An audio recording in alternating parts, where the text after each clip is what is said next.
안녕하세요. 김성학 변호사입니다. 저는 제주 공사대금 변호사로서 수많은 공사대금 사건의 변론을 성공적으로 수행해왔으며 현재 다수의 공사대금 사건을 수임하여 변론하고 있습니다. 공사 현장에서 가장 빈번하게 발생하는 법적 분쟁 중 하나는 공사 도중 변경되거나 추가된 공사에 대한 대금 청구 문제입니다.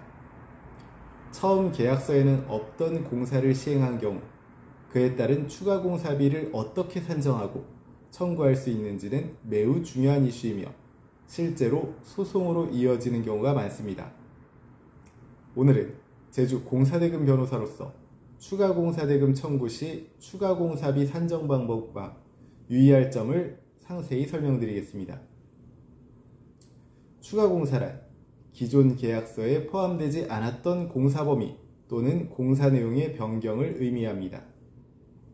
예를 들어 건축 도중 발주자의 요청으로 창호 사양이 변경되거나 구조물의 위치가 달라졌다면 이는 추가 공사에 해당합니다. 이러한 추가 공사에는 일반적으로 별도의 계약서나 협의서가 필요하며 그렇지 않을 경우 분쟁의 소지가 매우 커집니다. 추가 공사비를 산정할 때 가장 중요한 것은 다음 두 가지입니다. 추가 공사에 대한 계약서 또는 추가 합의의 존재입니다. 추가 공사에 대한 서면 합의가 있다면 가장 이상적입니다. 공사 시작 전에 공사 범위, 단가, 기간 등을 문서로 확정해 두는 것이 가장 안전합니다.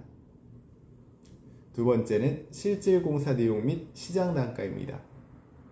만약 서면 합의가 없다면 실제로 시공된 공사 내용과 당시 시장 단가를 기준으로 산정하게 됩니다. 이때 현장 사진, 작업 일지, 자재 구매 내역서, 하도급 계약서 등이 중요한 입증 자료가 됩니다. 추가 공사비 산정 방법으로 가장 일반적인 방법은 내역서 단가에 근거하여 수량 곱하기 단가 방식으로 산정하는 방법입니다.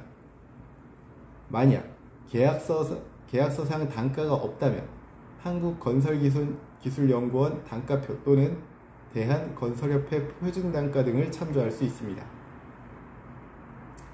현장에서 실제로 사용된 자재비, 노무비, 장비비, 일반관리비와 이윤 등으로 실비정산 방식으로 정산할 수도 있습니다. 이 방법은 세부적인 입증 자료가 많이 필요하며 법원에서도 신뢰도 있게 인정되는 방식입니다. 공사대금 분쟁이 소송으로 이어질 경우 다음과 같은 입증 자료가 소송에 큰 도움이 됩니다.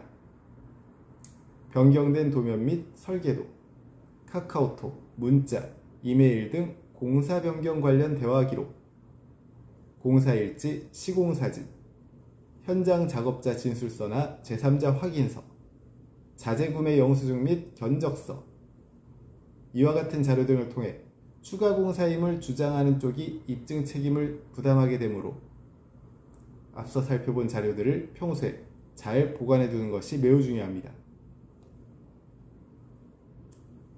현재 공사대금 분쟁으로 어려움을 겪고 계시다면 제주 공사대금 변호사 김성학 법률사무소를 찾아주시면 신속, 정확한 해법을 제시해 드리겠습니다.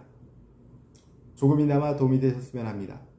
여러분의 권리를 지키고 언제나 신속하고 정확한 해법을 제시해 드리는 김성학 변호사입니다. 감사합니다.